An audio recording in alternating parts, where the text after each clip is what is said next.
ক্ষেত্রে শুধু ফরজগুলো পড়ি, যেমন ফজরের 2 রাকাত, জোহরের 4 রাকাত, আসরের 4 রাকাত, মাগরিব 3 রাকাত, এশা 4 রাকাত এবং বিতির 3 রাকাত পড়ি, এক্ষেত্রে আমার নামাজ কি কবুল হবে? দেখুন, শুধু ফরজ পড়েন এই ভাই, সুন্নত পড়েন না, নামাজ হবে কিনা? উত্তর হলো, শুধু ফরজ পড়লে ওয়াক্তের দায়িত্বটা আদায় হবে। জোহরের ফরজটা পড়লেন, জোহরের ওয়াক্তের দায়িত্ব আদায় হলো, কিন্তু এটা পরিপূর্ণভাবে হলো না, ত্রুটি থেকে গেল। 5 ওয়াক্ত ফরজ নামাজ এটা পূর্ণতা পাওয়ার জন্য এর আগে পরে যে সুন্নত নামাজগুলো আছে সেগুলো হলো এরকম, এগুলো ছাড়া ওই নামাজটা হয়ে যাবে, ফরজ আদায় হয়ে যাবে, ওয়াক্তের ফরজ আদায় হয়ে যাবে আলহামদুলিল্লাহ, মগর আপনার নামাজটা পরিপূর্ণ হলো না। মনে রাখবেন, সুন্নত নামাজগুলো কেন, এই যে 5 ওয়াক্ত নামাজের ফজরের আগে 2 রাকাত সুন্নত আছে, জোহরের আগে 4 রাকাত, পরে 2 রাকাত আছে, মাগরিবের পরে 2 রাকাত আছে, এশার পরে 2 রাকাত আছে, এই যে সুন্নত নামাজগুলো আছে এগুলো কেন জানেন? এগুলোর অন্যতম উদ্দেশ্য হলো যাতে করে মূল নামাজটা আমাদের সুন্দরভাবে হয়, তার জন্য প্রস্তুতি। আগেরগুলো হলো প্রস্তুতিমূলক আর পরেরগুলো হলো পরিপূরক। সুন্নত আগেরগুলা প্রস্তুতিমূলক, পরেরগুলাকে বলতে পারেন পরিপূরক, আর সবগুলাকেই অন্য অর্থে পরিপূরক বলতে পারেন। পরিপূরক মানে কি? 5 ওয়াক্ত নামাজের ফরজ নামাজ পড়বেন, কিয়ামতের ময়দানে যাবেন, আল্লাহ তাআলার কাছে দেখা গেল কোন একটা নামাজে ভেজাল ধরা পড়ছে, বাতিল হয়ে গেছে, তখন ওই সুন্নত বা নফল, অতিরিক্ত নফল নামাজ যে পড়বেন, এগুলো দিয়ে আল্লাহ তাআলা ফরজের ঘাটতি পূরণ করবেন। সেই সাথে আপনি আগে যখন সুন্নত পড়বেন তখন মূল ফরজটা পড়তে আপনার সুবিধা হবে, মনোযোগ থাকবে। নবী করিম সাল্লাল্লাহু আলাইহি সাল্লাম ফরজ নামাজের আগে পরে সুন্নত নামাজগুলো কখনো ছাড়তেন না, নিয়মিত পড়তেন। আপনি কিভাবে নিয়মিত ছাড়েন? একবার জোহরের আগে 4 রাকাত ছুটে গেছে, তিনি পড়তে পারেন নাই মেহমান আসার কারণে, এগুলো পরে তিনি পড়ে দিয়েছেন, এরকম গুরুত্ব দিতেন। হ্যাঁ, আপনার কখনো কোনো কারণে এমন পরিবেশ হয়ে গেছে সুন্নত পড়ার কোনো সুযোগই পাইলেন না আপনি, অসুবিধা নাই, মাঝে মধ্যে হঠাৎ কালে ভদ্রে বাদ গেছে, অসুবিধা নাই, কিন্তু নিয়মিত এরকম করলে সেটা আপনার মূল সালাতের যে প্রোফাইল আল্লাহর কাছে থাকবে, সে ফাইলটা কিছুটা হলেও ত্রুটিপূর্ণ থাকবে। এটা সুন্নত, সাধারণ সুন্নত, সুন্নতে মুআক্কাদা। আমার ফজরের নামাজ প্রায় কাজা হয়, জোহরের সাথে মিলিয়ে জোহরের আগে সেই 2 রাকাত ফজরের কাজা পড়ে নেই, আমার নামাজ কি কবুল হবে? এই পাবলিক অনেকেই আছে, ফজরের নামাজ জামাতের সাথে মসজিদে গিয়ে আদায় করার মতো মুসল্লি, মুসলমানের সংখ্যা সমাজে অনেক না বেশি? সবচাইতে কম মুসল্লি হয় কোন নামাজে? কারণ ইবলিস জানে এই নামাজটায় হাজির হলে অনেক বেশি ফজিলত পেয়ে যাবে, জোহরের নামাজের চাইতে এই নামাজে হাজির হওয়ার গুরুত্ব বেশি, মাগরিবে এশায় হাজির হওয়ার চাইতে ফজরে হাজির হওয়ার গুরুত্ব বেশি। এটা মাসআলা আপনি না জানলে কি হয়েছে, আপনার সাথে থাকা ইবলিস জানে, এই জন্য ইবলিসে বড় রাতে আপনার ঠ্যাং টিপা শুরু করে। দেখবেন রাত 12টা 1টা 2টা পর্যন্ত ঘুম আসে না, ফেসবুক টিপতেছেন, ইউটিউব টিপতেছেন, মোবাইলে মুনাজাত ধরতেছেন, শয়তানের জিকির আজকার করতেছেন, এগুলো করতে করতে 12টা 1টা পর্যন্ত আপনার ঘুম আসে না। ঠিকই দেখবেন ফজর আজান আগ দিয়া দেখবেন এমন ঘুম আসে, অ্যালার্ম দিয়ে রাখলেও আর উঠতে মনে চায় না, ঠিক না ভাই? ঠিক। শয়তান তখন কি বলে? নবী করিম সাল্লাল্লাহু আলাইহি সাল্লাম হাদিসে বলেছেন, শয়তান বলে ফজরের আজান হয়ে গেছে, অ্যালার্ম বাজছে, দেখতেছেন ঠান্ডা মাথায়, শয়তান বলে আরে রাত এখন অনেক বাকি, অ্যালার্ম দিছে, মোবাইলের গলা টিপে ধরে অ্যালার্ম কেটে দিয়ে আবার ঘুম। আছে না নাই? ফজর পড়তে পারে না। ভাইরা আমার, ফজরের গুরুত্ব অনেক বেশি। তো যেই মানুষ ফজরের নামাজ নিয়মিত জোহরের সাথে পড়ে, অনেকে আছে দেখবেন প্রবাসে অনেক ভাই আছে 7টা 8টা 9টার দিকে উঠা ফজর পড়ে, নিয়মিত যদি এরকম হয় তাহলে তার এ নামাজ হবে? ভাইরা আমার, একবার হঠাৎ 2 মাস 4 মাস পরে 6 মাস পরে জীবনে হঠাৎ একবার হয়েছে, হ্যাঁ ফজর নামাজ আপনি উঠতে পারেন নাই, মোবাইলে অ্যালার্ম বাজছে তাও হুঁশ নাই, এটা গ্রহণযোগ্য। নবী সাল্লাল্লাহু আলাইহি সাল্লামের জীবনে একবার ফজর কাজা হয়েছে। কয়বার কাজা হয়েছে? একবার। তো আপনার জীবনে 2 4 10 বার এভাবে হতে পারে, কিন্তু প্রতিদিন হওয়া এটা কোনো অবস্থাতে গ্রহণযোগ্য হতে পারে। ঠান্ডা মাথায় যারা নামাজ পড়ার এশার পরে শোয়ার সময় নিয়ত করে থয় যে সকাল 8টার দিকে উঠবে, অ্যালার্ম দিয়ে থয়, তার ঈমান আছে কিনা এটা নিয়ে অনেক উলামা ইকরাম সন্দেহ করেছেন। কারণ হলো ঠান্ডা মাথায় সে নামাজ পড়বে না, পরিকল্পনা করে সে শুইছে। আল্লাহ তাআলা আমাদেরকে ফজর নামাজ গুরুত্ব বোঝার তৌফিক দান করুন। আমি নিয়মিত তাহাজ্জুদ পড়ি এবং বিতির তাহাজ্জুদের পরে পড়ি, কিন্তু হঠাৎ মাঝে মধ্যে ঘুম থেকে ওঠার সমস্যার কারণে ফজরের আজান হয়ে যায়, এমত অবস্থা বিতির পড়ার হুকুম কি? যদি আপনি ভোর রাতে উঠার ব্যাপারে প্রবল সম্ভাবনা না থাকে তাহলে বিতির আপনি রাখবেন না, বিতির আগে পড়ে ফেলবেন। হ্যাঁ, আপনি নিয়মিত তাহাজ্জুদ পড়েন, আল্লাহ তৌফিক দেয়, তাহলে আপনি বিতির পড়েন। হঠাৎ একদিন ছুটে গেছে, ফজরের আজান হয়ে গেছে, তাহলে তারপরেও বিতির পড়লে আদায় হয়ে যাবে। 1 লোক টাকা ধার নেওয়ার পরে টাকা থাকা সত্ত্বেও দিত না, ঘুরাতো। হঠাৎ শুনছি লোকটা মারা গেছে, তখন এসে তার ছেলে মায়ের কাছে ছেলে মেয়ের কাছে দিয়েছে, এখন তাতে কি তার ঋণ পরিশোধ হবে কিনা? দেখুন, ধার নেওয়ার পরে কেউ যদি টাকা ঘোরাঘুরি করে, দেয় না, যে সেই লোকটা মারা যাওয়ার পরে তার ছেলে মেয়েরা এসে যদি পাওনাদারের টাকা দেয়, তাহলে সেটা খুবই প্রশংসনীয় কাজ। শুধু দেয় না, বরং দেওয়া কর্তব্য। একটু ভালো করে শুনে রাখেন, অনেক মানুষ আছে মারা যাওয়ার পর পাওনাদার বের হয়ে আসে, পাওনাদার বের হয়ে আসে। আপনার বাবা মারা গেছেন, আল্লাহর বান্দার কিছু দেনা আছে, এগুলো রেখে মারা গেছে। ইসলামের নির্দেশ হলো তার মৃত্যুর পর তার দাফন কাফনের জন্য যে টাকা খরচ হবে সেগুলো তার টাকাতেই খরচ করবেন। এরপর তিনি যদি কোনো দেনা রেখে যেয়ে থাকেন, ভাগ বন্টন পরে আগে তার সব দেনা শোধ করতে হবে তার টাকা দিয়ে, তার জমি জমা বিক্রি করে। এরপরে যদি কিছু থাকে সেটা দিয়ে তার ওসিয়ত থাকলে সে ওসিয়ত 1/3 মধ্যে পূরণ হবে। 1/3 মানে তার টোটাল সম্পদের দাম 10 লাখ, তাহলে তার ওসিয়ত যত বেশি হোক না কেন 3 লাখ পর্যন্ত পূরণ হবে, এর বেশি না। বাকি যেগুলো থাকবে সেগুলো ওয়ারিসরা ভাগ করে পাবে। আর যদি কারোর কোনো ওসিয়ত না করে যায়, যে অমুক জায়গায় দিও, মসজিদে দিও, মাদ্রাসে দিও, অমুকরে দিও, এরকম কোনো ওসিয়ত না থাকে, তাহলে তো সেটা বাদ। কিন্তু দেনা থাকলে আগে দেনা দিতে হবে, তারপরে সন্তানরা ভাগযোগ করে সম্পদ নেবে। আমার দেশে দেখা যায় দেনা দেয়া তো পরের কথা, আজকাল তো প্রায় সময় পত্রিকা দেখা যায় বাবার লাশ পড়ে আছে আর সন্তানরা জমি জমা নিয়ে কাড়াকাড়ি করতে করতে ব্যস্ত, বেচারাকে দাফন পর্যন্ত করছে না। ঠিক কিনা বেঠিক? এই অমানুষ সন্তান আসমান থেকে হঠাৎ নাজিল হয় না অমানুষ হয়ে, এই বাপমাই অমানুষকে অমানুষ বানাইছে। ঠিক কিনা বলেন? এর পরিণাম, এর পরিণতি এই আল্লাহর বান্দা নিজেই ভোগ করছে নির্লজ্জের মতো। প্রায় সময় কয়দিন পরপরই দেখি পত্রিকাতে যে বাবার লাশ পড়ে আছে গ্যারেজে, বাড়ির সামনে, ওইটা দাফন করার মতো মানুষ নাই, গন্ধ ছুটে গেছে, ছেলে মেয়েরা কামড়া কামড়ি মারামারিতে লিপ্ত, জমি জমা দখল নিয়ে। এই জন্য বাবারা সন্তানরে মানুষ বানায় যান, মুসলমান বানায় যান, দুনিয়ার জীবনটা জীবন্ত জান্নাত হবে। আর না হলে আপনার এই কাজের প্রায়শ্চিত্ত আপনাকে ভোগ করতে হবে। শুধু ওকে দুনিয়া শিখাইলেন, আখেরাত শিখান নাই, আপনি আফসোস করে কুল পাবেন না। পৃথিবীতে যেখানে মুসলমান আছে, মুসলমানের আধিক্য আছে, সেখানে দেখবেন কোনো বৃদ্ধাশ্রম নেই, বৃদ্ধাশ্রমের দরকার নাই। আর পৃথিবীর উন্নত দেশগুলোতে শিক্ষা আছে, দীক্ষা আছে, জ্ঞান আছে, বিজ্ঞান আছে, প্রযুক্তি আছে, সবকিছু আছে, কিন্তু বৃদ্ধাশ্রমও আছে। কারণ মনুষ্যত্ব, মানবতা, মা বাবার প্রতি দায়বদ্ধতা, এটা আল্লাহর প্রতি ঈমান না থাকলে সে মানুষগুলো আসলে সেভাবে বুঝে না। আল্লাহ আমাদের সন্তানগুলোকে মানুষ হতে মানুষ করার তৌফিক দান করুন। তাহলে বাবা মার দেনা থাকলে সেটা সন্তানরা শোধ করবে, পাওনাদার সেটা নিতে পারবে, কোনো অসুবিধা নেই, বরং এটা শোধ করা তাদের কর্তব্য। আমি একজন যুবক, আমার হাতে ট্যাটু আঁকা আছে। এখন আমার ইসলামিক জ্ঞান ছিল না, কিন্তু আমি এখন ট্যাটু উঠানোর জন্য চেষ্টা করছি। ট্যাটু উঠাতে খরচ আমার সাধ্যের বাহিরে। আমি এই অবস্থায় নামাজ পড়ি, নামাজ কবুল হবে কিনা? এটা কোনো মুসলমানের কাজ হতে পারে। বাচ্চাটাও বুঝে গেছে, কারণ এটা মুসলমানদের মধ্যে নাই, এই কালচারটা ওদের মধ্যে আছে। ভাইরা আমার, নবী করিম সাল্লাল্লাহু আলাইহি সাল্লাম এর অভিশাপ, তিনি অভিশাপ নাজিল করেছেন, আল্লাহ তাআলার অভিশাপের বদদোয়া করেছেন, লানতের বদদোয়া করেছেন। আল্লাহ লানত নাজিল হয় ওদের প্রতি যারা উল্কি অঙ্কন করে আর যাদের শরীরে উল্কি অঙ্কন করে দেওয়া হয়। লানাল্লাহুল ওয়াসিমা ওয়াল মুস্তাওসিমা। মনে রাখবেন, যারা ট্যাটু অঙ্কন করে, অনেক ট্যাটু কোম্পানি বাইর হয়েছে, তারা ফতোয়া দেয়। আমাকে একজন বললো যে ভাই ট্যাটু কোম্পানির ফতোয়া, আমাকে কে জানি পাঠাইছে, তারা ফতোয়া দেয় যে আমাদের এই ট্যাটু লাগানোর পরে নামাজ পড়া যাবে। অনেক কাঠমোল্লার আপনাদেরকে বলবে নামাজ পড়া যাবে না, ব্যবসা ঠিক রাখার জন্য মাসালাও বানায় নিস। আরে ভাই, এই ট্যাটু অঙ্কন করা হারাম, এটা হলো প্রথম কথা। এটা আপনাকে রিমুভ করতে হবে। রিমুভ করার সামর্থ্য নাই, কোনোভাবে উপায় নাই আপনার জন্য, তাহলে আল্লাহর কাছে ইস্তেগফার করে মাপ চাইবেন এবং ওই অবস্থায় নামাজ চালু করে যাবেন। আপনার এই চামড়ার উপরে যদি কোনো কিছু দিয়ে আবরণ পড়ে যায় আলাদা, তাহলে এই আবরণ তোলা ছাড়া নামাজ অজু হবে না, আর অজু গোসল না হলে নামাজও হবে না। এগুলো এমন ডেঞ্জারাস যেগুলো সহজে তোলা যায় না, আসলে অনেক জটিল বিষয়, চাইলেও পরে তোলা যায় না। এই জন্য যুবক ভাইরা, আমাদের দেশে অনেক যুবকরা আজকাল এগুলো শুরু করেছে। ভাইরা আমার, একটু খেয়াল করে দেখেন তো, আল্লাহ বলেছেন লাকাদ খালাকনাল ইনসানা ফি আহসানি তাকওয়িম। আল্লাহ তাআলা মানুষকে সুন্দর অবয়ব সৃষ্টি করেছেন, এত সুন্দর হাত, এত সুন্দর চেহারা। কি আপনি ওই বিড়ালের মতো কি কতগুলো আঁকে নেকে একে ভূতের মতো দেখা যায়? আমার তো শয়তান শয়তান টাইপ লাগে। আল্লাহ তাআলা আমাদেরকে হেদায়েত দান করুন, কুরুচি থেকে আল্লাহ আমাদেরকে বেরিয়ে আসার তৌফিক দান করুন।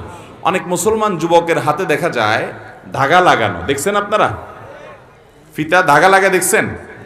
ভাইরা আমার, এটা হিন্দুরা তাদের ধর্মীয় বিশ্বাস থেকে লাগায়। আপনি মুসলমানের সন্তান, আমরা দেউলিয়া হয়ে গেছি আজকাল।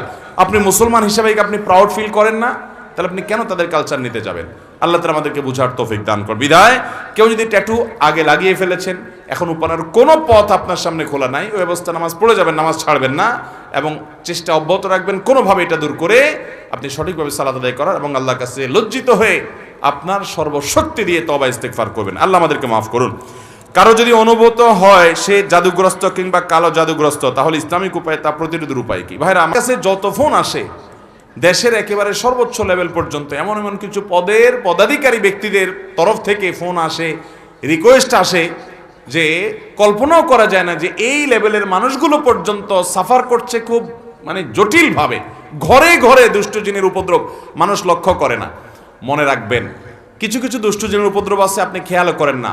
যেমন কথার কথা, বাসায় বাচ্চা কাচ্চা অস্বাভাবিক দুষ্টামি করে, সীমাহীন, কোনো স্বাভাবিক কিছু না।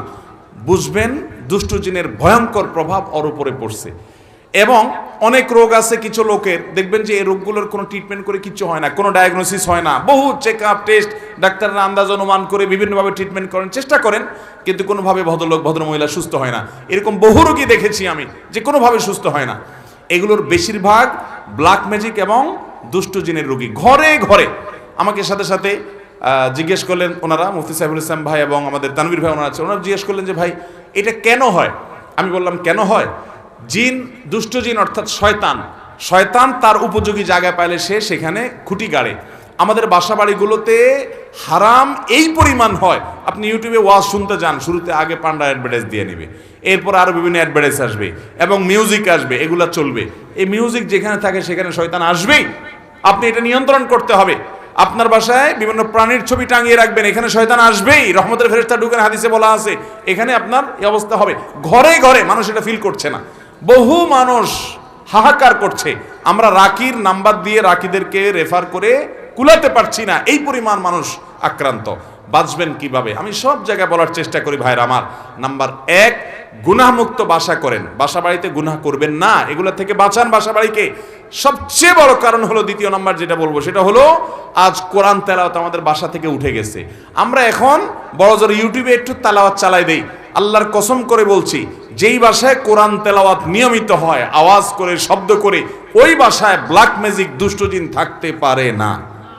আপনি যদি মিরাকল দেখতে চান ভাইরা আমার, আমি বুকে হাত রেখে বলতে পারি, আপনি আল্লাহর কুদরত যদি দেখতে চান সরাসরি, দুষ্ট জিনের উপদ্রব আছে যে বাসায়, সে বাসায় আপনি সূরা বাকারার তেলাওয়াত চালু করে দেন, জোরে জোরে তেলাওয়াত করেন, নিজে না পারলে অডিও চালু করে দেন।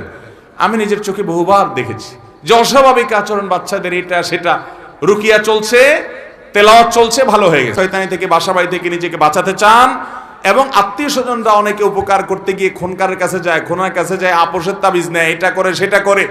এগুলা বেশিরভাগই ব্ল্যাক ম্যাজিক এবং কালো জাদু, এগুলো ধ্বংস করে দেয় মানুষের জীবনকে। এগুলো থেকে বাঁচার জন্য দ্বিতীয় আমল হলো কোরআন তেলাওয়াত করবেন, বাসায় কোরআন তেলাওয়াত চালা রাখবেন। নাম্বার 3, আপনাকে তৃতীয় যে আমল করতে হবে, আমি সবসময় বলি, বাসায় ঢুকতে বিসমিল্লাহ বলে ঢুকবেন, বাইরে হতে বিসমিল্লাহ বল। বিসমিল্লাহ বলা ছাড়া বাচ্চাদেরকেও ঢুকতে দিবেন না, কাজের লোককেও ঢুকতে দিবেন না। ঢুকলে আবার বাইর হওয়া, বিসমিল্লাহ পড়ে আবার বিসমিল্লাহ পড়ে ঢুকো।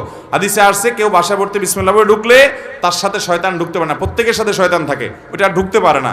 আর যদি বিসমিল্লাহ ছাড়া ঢুকে, তাহলে শয়তানের সাথে সাথে ঢুকে পড়ে। খাওয়ার সময় বিসমিল্লাহ, সব কাজে বিসমিল্লাহ পড়বেন। এভাবে আরো বিভিন্ন আমলের মাধ্যমে এই উপদ্রব থেকে বাঁচ।